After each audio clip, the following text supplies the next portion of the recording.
Kita akan mendengarkan pernyataan dari Sekjen PD Perjuangan Hasto Kristianto. Jangan dorong dong.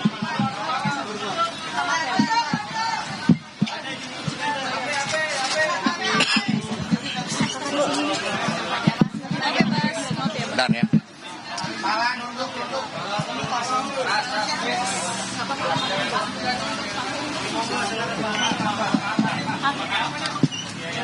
Terima kasih rekan-rekan pers atas kesabarannya menunggu.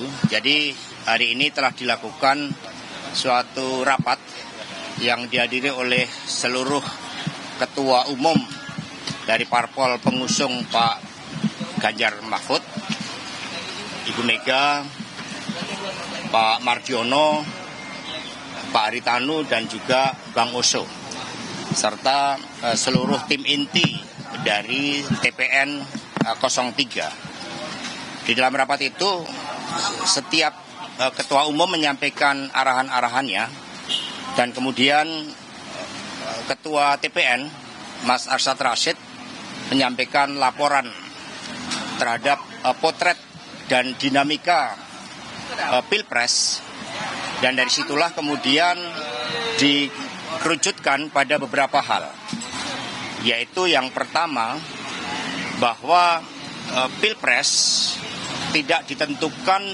oleh hasil quick count, tetapi melalui suatu proses rekapitulasi secara berjenjang, itu dari TPS bertingkat ke atas, sehingga seluruh saksi-saksi dari paslon 03 terus mengawal proses rekapitulasi itu, karena suara rakyat adalah suara Tuhan. Kemudian yang kedua, disampaikan berbagai temuan-temuan, baik yang disampaikan melalui para aktivis, para pejuang-pejuang pembela demokrasi, terhadap kecenderungan terjadinya rekayasa pemilu yang terutama dilakukan secara sistematis dari hulu ke hilir. Kemudian yang ketiga, dilakukan juga kajian-kajian terhadap beberapa pasal-pasal di dalam undang-undang pemilu tentang keterlibatan dari pejabat negara yang menurut undang-undang pemilu itu bertentangan. Dan kemudian dipaparkan seluruh aspek-aspek secara komprehensif dari hulu ke hilir, baik diawali dari rekayasa hukum di MK, kemudian di tengahnya itu berbagai bentuk intimidasi, penggunaan aparatur negara, kemudian politik anggaran yang secara nyata itu dipraktekkan untuk mendukung pasangan 02. Berbagai anomali pemilu itu telah menyentuh aspek legitimasi dari pemilu tersebut. Nah, karena itulah kemudian yang keempat, dibentuk tim khusus untuk melakukan suatu audit forensik.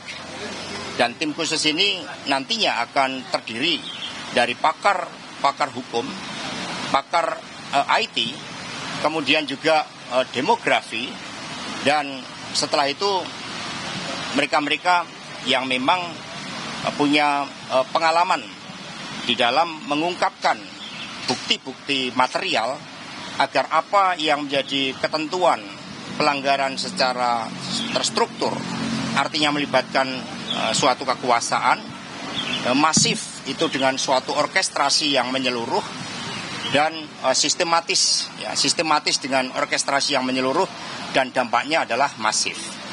Ya, sehingga tim khusus ini segera dibentuk, nama-nama sudah dikumpulkan dari orang-orang yang punya kredibilitas tinggi dan juga punya suatu spirit di dalam menjaga marwah demokrasi yang berintikan kedaulatan rakyat, demokrasi yang ada etika politik, demokrasi yang tidak menghalalkan segala cara. Dan kita juga melihat bahwa berdasarkan analisis terhadap proses, memang ada beberapa elemen-elemen di dalam internal penyelenggara pemilu dan juga pengawas pemilu di dalamnya ada pelemahan-pelemahan secara sistematis pula. Demikian pokok-pokok dari rapat tadi, dan semua mencermati bahwa proses hukum ini harus dikedepankan karena kita negara hukum. Kemudian dikaji juga proses politik, baik yang ada di parlemen maupun juga proses-proses politik di dalam pencermatan terhadap seluruh tahapan pemilu itu sendiri. Tim khusus yang tadi itu dibentuk isinya adalah orang-orang TPN dan partai politik atau juga ada dari masyarakat sipil, Mas? Tentu saja pergerakan masyarakat sipil ini independen. Mereka merdeka, mereka bergerak karena tuntutan nurani. Banyak di antara mereka yang berasal dari kalangan akademis yang memang tidak rela melihat masa depan demokrasi kita dipertaruhkan dengan cara-cara seperti ini. Kami tidak mencampuri terhadap seluruh independensi dari pergerakan masyarakat sipil. Sehingga tim khusus ini itu lebih banyak itu berasal dari internal TPN ataupun pihak-pihak yang kemudian secara sukarela ingin memberikan pengetahuannya, pengalaman, kompetensinya di dalam mengungkapkan berbagai aspek-aspek terkait dengan pengungkapan anomali demokrasi ini. Mas Hasto, kabarnya Bu Mega mau ketemu Surya Paloh, Pak. Apakah udah ada rencana itu, Pak? Pidato kemenangan Istora. Bagaimana tanggapan PDIP terkait pidato? Yang melakukan pidato kemenangan tidak memahami suatu tahapan-tahapan pemilu. Karena menang tidaknya itu ditentukan dari proses rekapitulasi ini yang dari bawah, bukan dari hasil quick count. Sehingga mulai hari ini kami menghimbau baik itu seluruh media televisi untuk fokus di dalam perhitungan rekapitulasi yang dilakukan oleh KPU. Ini seluruh konsentrasi kita di sana. Mas, narasinya Anies Mohaimin yang juga mempertanyakan ini, apakah ada komunikasi untuk menggugat bersama juga? Jadi apa yang terjadi ini kan bisa dirasakan.